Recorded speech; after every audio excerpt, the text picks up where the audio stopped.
How often have we talked about this, where the left is in the business of attributing motive? And we go to great lengths here to say, listen, I think someone might just be misinformed. I think they're wrong before we assume that they're liars. I think this is a great example of that. Let's start off. Jimmy Kimmel talked about his son who was sick, who through medical intervention was saved. And this is how I first saw the story. Yeah, it went viral. This clip, it went viral, and everybody was on board. Let's watch. He got to the hospital very quickly. They did an echocardiogram, which is a sonogram of the heart, and found that Billy was born with a heart disease. So this poor kid, this is what he looked like on Monday. But this is what he looked like yesterday. And I think that's great. Sure. I think it's beautiful that he was able to talk about it. I'm so happy for his son. When I first saw the story, that's all I saw. I didn't see the extended clip where he takes that and he leverages his son's story to et cetera, et cetera, et cetera. By the way, Trump sucks. President Trump last month proposed a $6 billion cut in funding to the National Institute of Health. And thank God our congressman made a deal last night to not go along with that. They actually increased funding by $2 billion, and I applaud them for doing that. You know, before 2014, if you were born with congenital heart disease like my son was, there was a good chance you'd never be able to get health insurance because you had a pre-existing condition. If your baby is going to die, and it doesn't have to, it shouldn't matter how much money you make. I think that's something that, whether you're a Republican or a Democrat or something else, we all agree on that, right? Oh, we all agree. We should also all agree on some facts. That's true. In the United States, it doesn't really matter how much money you make. What does matter is if you live in the United States, because that's the single biggest determining factor in whether that baby lives or dies. So this is, again, attributing motive. Let's assume for a second that, and we'll get into the ins and outs of socialized healthcare and medical research and actually what comes from the private sector versus the public sector. But let's assume for a second that there's a debate to be had, okay? Let's assume that there's a conversation to be had that, well, you know what, there's a lot of medical research, a lot of vaccines that have come from the public sector, and we can have that argument, and you can have some brilliant economists have that conversation. It still doesn't mean that people who come on the other side of the equation hate babies and want them to die. It doesn't mean that conservatives, Republicans, or limited government advocates want to see little babies hauled out on mini stretchers. What it means is we see a different way to more effectively treat them. We see a better way to provide health care. And we don't see that like someone who was raised in Canada, someone who has watched bodies put under the ground because of socialized healthcare, because of not getting access to treatment in time for necessary healthcare in the face of terminal illness. I don't attribute every single Quebecois, I don't attribute to them motive that they hate my aunt, that they hate my relatives who couldn't see a doctor for their scan to find out what cancer they had. I just assume they're incorrect. But let's get into the math of that. That's important to note. Most valid medical research takes place in the private sector. Berkeley themselves, they cite nearly 75% of clinical trials are privately funded. Now, let me sort of cut you off at the pass. I know what leftists are going to say here. Well, yeah, but if you look at all the vaccines, all of these cures, they were all created before modern, privately funded clinical trials, the big medical industrial complex. Okay. AEI, American Enterprise Institute, has a great paper on this. I highly recommend you read it. So if it sounds like I'm paraphrasing quite a bit of it here, I am.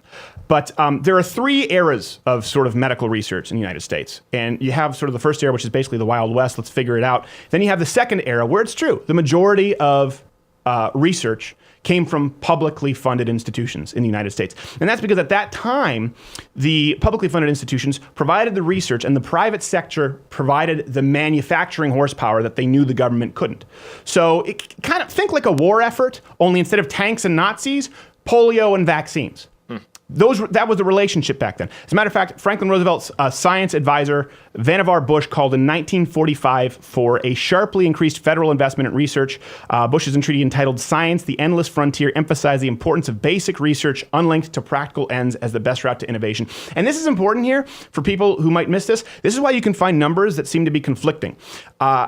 This when you're talking about this, sort of, I guess, entreaty is what it's called. I want to get the technical term right. When you're talking about this, it's basically increasing funding for research with no means to an end. It doesn't necessarily have to mean medical research, biological medical research. It doesn't necessarily have to have a means to an end in the terms of finding a cure to a disease or finding any treatment to a disease. by and large, the purpose of medical research in the publicly funded community, in the academic community, is to impress academia with your published research. As a matter of fact, you'll find numbers that say, well, look at all this research conducted in the public sector. A lot of that doesn't directly relate to medicine at all, and certainly not biological medicinal research that would lead to treatment of diseases. That's why the numbers might not bear out if you do some research, because by 1990, corporate investment in medical research actually exceeded that of the public sector. It's now over twice as large. 3 separate analyses concluded that 85% of the drugs approved by the FDA since 1988 arose solely from research and development formed within the industry. So I know, you're going to take your curcumin, smoke your pot, you don't believe in drugs, that's fine. This isn't the video for you.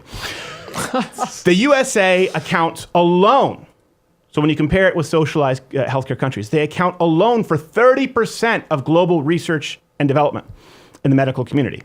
The U.S. has way more MRI units per patient. I remember when I was in Quebec, you'd have to wait over a year to get an MRI. I think it was something like 10 to 20 times the amount of MRIs. There were only 10 in the entire country. And I'm talking about in the early 2000s when I was raised in Quebec.